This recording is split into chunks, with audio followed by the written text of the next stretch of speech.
بسم اللہ الرحمن الرحیم نحمدہ ونصلی علی رسولہ الکریم اما بعد۔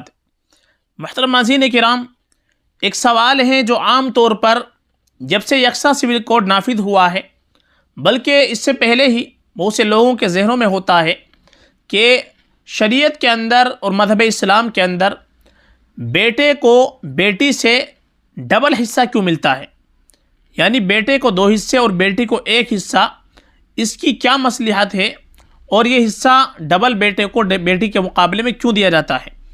اور یکساں سول کوڈ جہاں بھی نافذ ہوا ہے اس کے اندر یہ بھی ہے کہ وراثت کا مسئلہ کہ وہ بیٹے اور بیٹیوں کو برابر کا حق دینا چاہتے ہیں اس یکساں سول کوڈ کے ذریعے سے، لیکن شریعت نے ایسا حصہ کیوں دیا، اس کی حکمت کیا ہے، وہ آج ہم آپ کو بتلانے والے ہیں ایک فتوے کے تعلق سے۔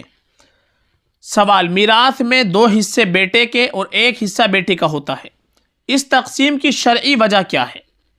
جواب: یہ جامعۃ الاسلامیہ علامہ محمد یوسف بن ٹاؤن کراچی پاکستان کا فتویٰ ہے، جس میں یہ سوال کیا گیا ہے کہ اس کا تقسیم کا شرعی وجہ کیا ہے، اس تقسیم کی کہ بیٹے کو 2 حصے اور بیٹی کا 1 حصہ۔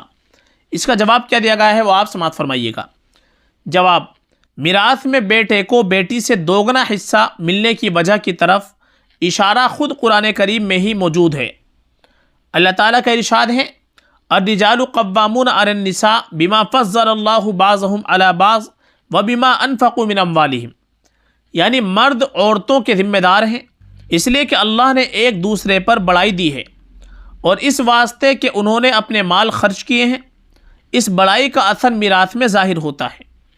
نیز مرد کو میراث میں زیادہ حصہ دینے کی وجہ یہ بھی ہے کہ وہ اہل و عیال اور اموال اور عزتوں کی حفاظت کرتا ہے اور ضرورت پڑنے پر جنگوں میں حصہ لیتا ہے، اور مردوں پر اخراجات کا بوجھ بھی زیادہ ہوتا ہے۔ اس کے برعکس عورتوں پر نہ مصارف کا بوجھ ہوتا ہے اور نہ ہی وہ جنگوں میں شریک ہوتی ہے۔ مزید تفصیل کے لیے شاہ ولی اللہ محدث دہلوی رحمہ اللہ کی کتاب حجت اللہ البالغہ اور اس کی اردو شرح رحمت اللہ الواسعہ از مفتی سعید احمد صاحب پارمپوری نور اللہ مرقدہ کا مطالعہ کیجیے۔ فقط واللہ تعالی عالم۔ یہ بنول ٹاؤن کا فتویٰ ہے جو ہم نے آپ کو پڑھ کر کے سنایا ہے۔